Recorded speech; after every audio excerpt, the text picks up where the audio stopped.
Hello, my name is Holly White. I'm 23 years old from Melbourne. I'm currently studying a Bachelor of Science and a Bachelor of Engineering at ANU. And my favourite pastime is dancing in the living room with my dog and my budgie. I think I can bring a unique perspective to this program. In my science degree, I have majored in Earth and Climate Sciences, which has always been a passion of mine. Last year, as a part of my degree, I had the opportunity to partake in the NCP Japan Natural Hazards course, focusing on the 2011 Tohoku earthquake and tsunami disaster. We were taken to the devastated regions, where the evidence of the atrocity is still apparent 6 years later. We had personal encounters with people who lost everything, but they're using this disaster as a learning tool to ensure the pain on this scale is never experienced again. This experience gave me more direction in my study, reminding me that what I'm learning can hopefully one day reduce the toll of such enormous disasters. I have always had a passion and desire to help in some small corner of the world, and I'm finally getting to a place in my education where perhaps that can become a reality.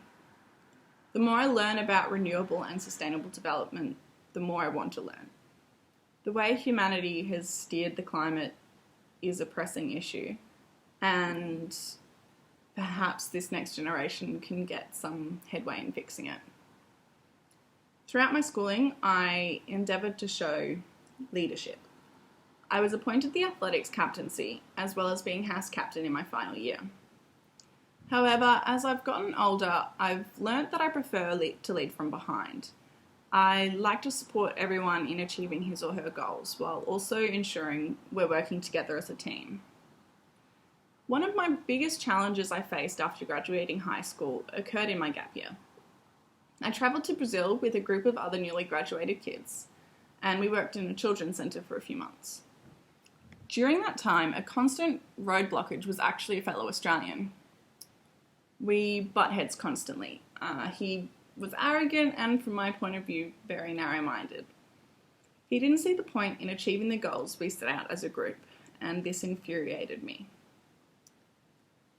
Looking back, there were definitely things I would have changed in my actions, but with my knowledge and experience to date, I think I did my best.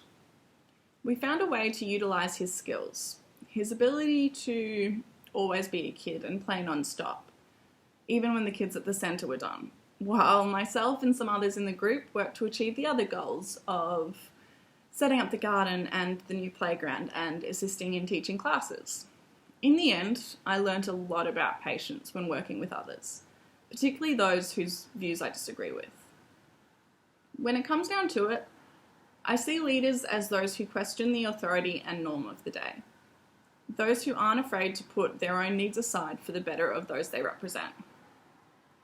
I know I'm not that type of leader yet, but I aspire to be one day.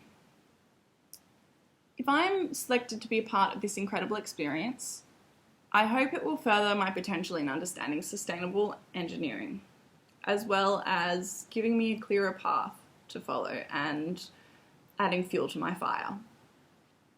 As I previously mentioned, I would love to work in an industry where we're not polluting the only earth we have, where the private industries care about the public interests.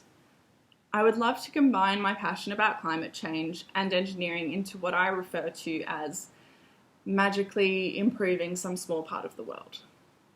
I want to use my privilege to work to minimise global suffering through trying to mitigate and reduce the effects of climate change. I hope that I may be a part of this experience. Thank you for taking the time to watch.